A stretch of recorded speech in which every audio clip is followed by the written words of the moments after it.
What's up, everybody? Welcome back to another Tailgate Tuesday here at Dirt Rooster Bicycles. My name's Greg. And I'm Dave. This week, we're going to be talking about the Bike Yoke Revive and Revive Max dropper post. Let's do it. The Bike Yoke's a pretty cool post. The way I first learned about it was actually, it was on Dave's bike, and I made that mistake that leads me to always upgrade my bike, which is riding Dave's bike around. What made you choose to put a Revive on your bike? I actually had a transfer post on one of the bikes that I got as a complete bike. The overall length of the transfer post couldn't actually get the maximum height out of the post itself that I wanted. It had about like this much showing on it, and I actually couldn't get the drop that I needed. So I went to a Bike Yoke post on the recommendation of a friend because it had a shorter overall length, and I was able to insert it all the way to actually the collar, and I've been running it ever since. Bike Yoke comes in, I think it's like 4 different lengths, 125, 160, 185, and 213.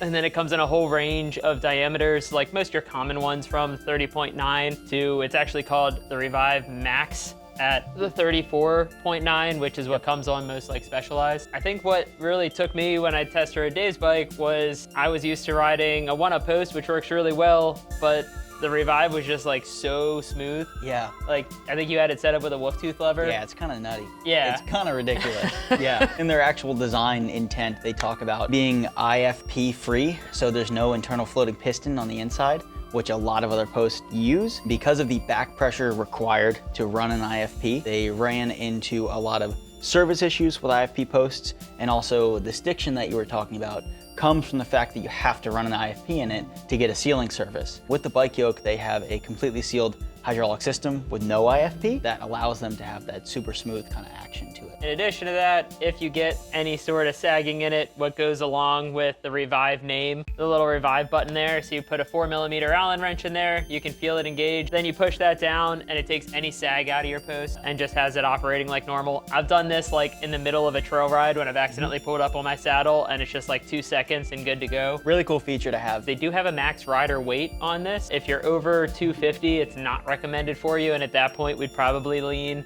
towards like a one-up or a PNW post. Not quite as smooth, but like that's one of the things that sort of set this apart, just like how quick, friction-free, and there's a nice like thwack at the top, you know, that That's like lets you know. People don't talk about that enough, but like having a good sound. You get it down, hop over that log, and like the thwack lets you know you can sit back down. The Bike Yoke Revive dropper post comes in, like there's a price range, it's from $350 to about $440, depending on the diameter and height you go with. This one right here is the 34.9 and a 185 length. We got them here in stock, and they feel really good. Note to self, don't test ride Dave's bike if you don't want to buy all the parts on it.